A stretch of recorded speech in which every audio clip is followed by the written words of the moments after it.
নমস্কার, শুভ সকাল। সকলে কেমন আছেন? নতুন আরও একটি ডেইলি ব্লগে আপনাদের সকলকে জানাই অনেক অনেক স্বাগত। আমি অনুশ্রী আর চলে এসেছি আজ আবারও একটি নতুন ব্লগ ভিডিও নিয়ে। তো চলুন দেখতে থাকুন আমার ভিডিওটা। আশা করছি আপনাদের আমার ভিডিও ভালো লাগবে। যদি আমার ভিডিওর কোনো অংশ, কোনো ক্লিপ, কোনো কিছু আপনাদের ভালো লেগে থাকে তাহলে অবশ্যই লাইক শেয়ার করবেন, আমার চ্যানেলটাকে সাবস্ক্রাইব করে রাখবেন। তো চলুন শুরু করি আজকের ভিডিওটা। আগের ভিডিওতে তো তোমাদেরকে আমি জানিয়েইছি যে আমার না মেজ দাদু শ্বশুর তিনি মারা গিয়েছেন। তো এখন তো আমাদের অসৌচ চলছে, তাই এখন অনেকগুলো বিধিনিষেধ পালন করতে হচ্ছে, যেগুলো আর কি নিয়ম বলা হয়, তো সেগুলোকেই এখন পালন করা হচ্ছে। আর সেই জন্য না চুল টুল আঁচড়াতেও পারছি না, কিছু করতেও পারছি না, জামা কাপড় কাচতে পারছি না। কিন্তু না আমি কি করেছি, মিষ্টির জন্য কোনো নিয়ম করিনি, কারণ ও তো এমনিতেই ছোট না, ওর জন্য এই জন্য কোনো নিয়ম আমি করছি না পালন, কারণ তাতে ওর শরীরটা খারাপ হয়ে যেতে পারে। যাই হোক, সকালবেলা না এদিকে ঘুম থেকে উঠে পড়েছি, আর ওঠার পরে নিজে ব্রাশ করে ফ্রেশ হয়ে নিয়েছি। এবার মিষ্টিকেও মুখ হাতগুলো একটু ধুইয়ে দিয়েছি। এবার খাবার বানিয়ে না ওকে খাওয়াচ্ছি টুকটুক করে।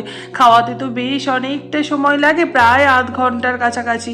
একটু একটু করে খায়, বদমাইশি করে, দুষ্টুমি করে, খাবো না করে, আবার হয়তো একটু ভুলিয়ে ভালিয়ে খাওয়াই, যতটা পারা যায়। তারপরে খাইয়ে এখন মুখ টুক ধুইয়ে দিয়েছি, এবার জল খাইয়ে দিচ্ছি। সকালবেলা ঘুম থেকে উঠে ওকে খাওয়ানোর পরে ওর বাসি জামাটা না আমি ছাড়িয়ে দিই। এটা আমার প্রতিদিনের অভ্যাস, আর এতে আমার মনে হয় ও বেশ ফ্রেশ থাকে। কয়েকদিন ধরেই না এত গরম পড়েছে যে সকাল সকাল না এই জন্য ঘুম থেকে উঠে পড়ছি, মানে 6টার দিকে উঠে পড়ি। আগে তো 6:30 পৌনে 7টায় উঠতাম, এখন না 6টা পৌনে 6টার দিকে উঠে পড়ি। আর সকাল সকাল সমস্ত কাজগুলো না গুছিয়ে নেওয়ার চেষ্টা করি, মানে 11:30 12টার মধ্যে স্নান আমি কমপ্লিট করে নিই, তার আগে মিষ্টিকে করিয়ে দিই। এরপরে না আমরা ঘরে ঢুকে যাই। ওপরটা তো ভীষণ গরম হয়ে যায়, ওপরে থাকা যায় না। এই জন্য না সকাল সকাল আর কি সমস্ত নিচের রান্না বান্না কমপ্লিট করে ওপরে যদি কোনো কাজ থাকে সেগুলোকে করে নিয়ে না মিষ্টিকে নিয়ে আমি নিচে মায়ের ঘরে চলে যাই। ওখানেই ও বসে বসে খেলে, ওকে ঘুম পাড়াই। আরও আমি যদি কোনো কিছু কাজ টাজ করি, সেলাইয়ের বা ভিডিও এডিটিং, সমস্ত কিছু ওখানেই করি, কারণ আমাদের ওপরের ঘরে না ভীষণ গরম।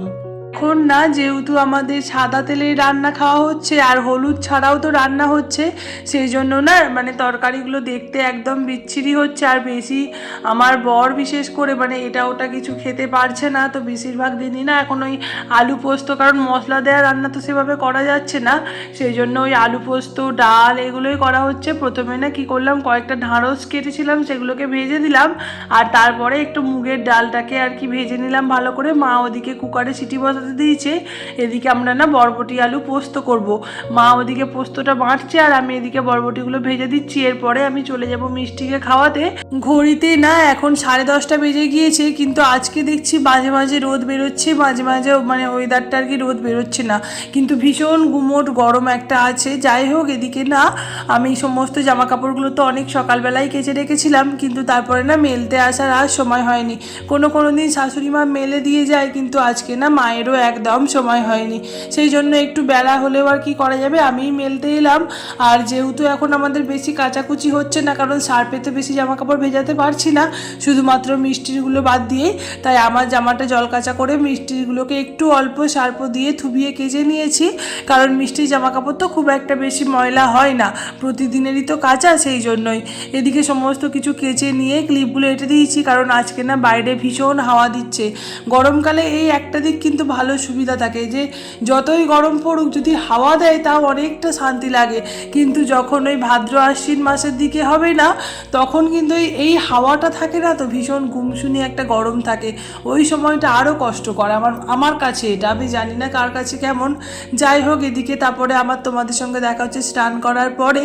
এখন ওই ঘড়িতে বাজছে 11:15 নাগাদ। তো আমি স্নান করে চুলটা আর কি আঁচড়াতে পাবো না, কিন্তু একটুখানি হাতে করে করে ঠিক করে নিচ্ছি, আর তারপরে না চুলে একটা ক্লিপ এঁটে দিয়েছি, কারণ খোলা চুলে বেশিক্ষণ থাকা তো ঠিক নয়। আর এদিকে না আমি বসে গিয়েছি, একটা মিষ্টির বালিশ যেটা ছিল, তোমরা দেখেছো কিনা জানি না, ওই বালিশটা না খারাপ হয়ে গিয়েছে। আর সেদিন না মিষ্টির খুব শরীর খারাপ হয়েছে, তোমাদেরকে তো আগের ভিডিওতে বললাম। তো সেই জন্য না মিষ্টির ওই বালিশটাতে বমি করে দিয়েছিল, ওই বালিশটা তো ভীষণ খারাপ হয়ে গিয়েছে। তাই আমার এই জামাটা আর কি বেশ পুরনো তো, আর বেশ ছিঁড়েও গেছে, তো পাতলাও হয়ে গেছে। সেই জন্য এই জামাটাকে না আমি একটুখানি কেটে নিয়ে এই সেলাই করে নিচ্ছি, এটাকেই আর কি দিয়ে বালিশ বানাবো।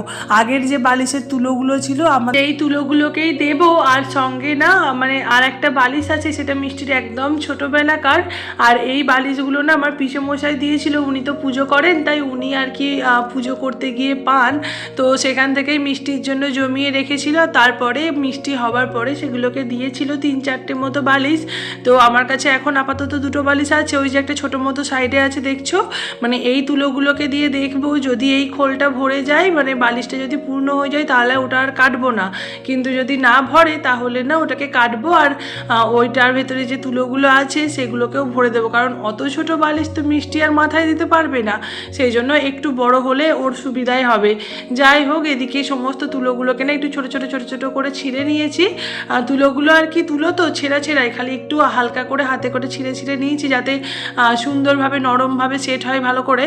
আর তারপরে দেখো অনেকটা দেরি হয়ে গিয়েছে, তো তাই ওইটুকুনি করেই রেখে দিয়েছি। নেক্সট দিন আবার ওই ছোটো বালিশটাকে ছাড়াবো, কারণ সামনের দিকটা দেখতেই পেলে তোমরা, সামনের দিকটা কিন্তু অনেকটা খালি ছিল, তাই সেই জন্য ওটা আর আজকে সম্ভব না, কারণ বিকেল হয়ে গিয়েছে। আর এদিকে বিকেলবেলা তো আমার নিচের বারান্দা ঘরগুলো খুব নোংরা হয়ে থাকে, পায়ে বারবার ওঠা নামা হয়, তো সেই জন্য বারান্দাটা খুব নোংরা হয়। আর যেহেতু তুলো দিয়ে বালিশটা করেছি, তাই ওই ঘরটাও একটু নোংরা হয়েছে, তাই ঘরটা প্রথমে ভালো করে ঝাঁট দিয়ে নিলাম। আর এদিকে এবার বারান্দাটা ভালো করে মুছে নিচ্ছি। আমার শাশুড়ি মা না ঝাঁট দিয়েই গিয়েছিলেন, কিন্তু মোছা আর হয়নি, কারণ মিষ্টি তো ভীষণ বায়না করছিল। যাই হোক, এদিকে আমি সমস্ত কিছু মুছে নিয়ে না, আমাদের যেহেতু রাস্তার ধারে বাড়ি, তাই ভীষণ ধুলো ওড়ে, সেই জন্য না ওই একটুখানি বিকেলবেলা বা সকালবেলা মা দেয়, আর বিকেলবেলাটা আমি দিয়ে একটু ওই জলগুলোকে ছিটিয়ে দিই, যাতে ধুলোগুলো একটু কম ওড়ে। যাই হোক, ভিডিওটা আর বেশি বড় করছি না, জানো তো, তোমাদের সঙ্গে আপাতত এখানেই শেষ করছি আজকের মতো কথা। তোমরা সকলে খুব ভালো থেকো, সুস্থ থেকো। আমার ভিডিও যদি ভালো লাগে তাহলে অবশ্যই একটা লাইক করো। টাটা।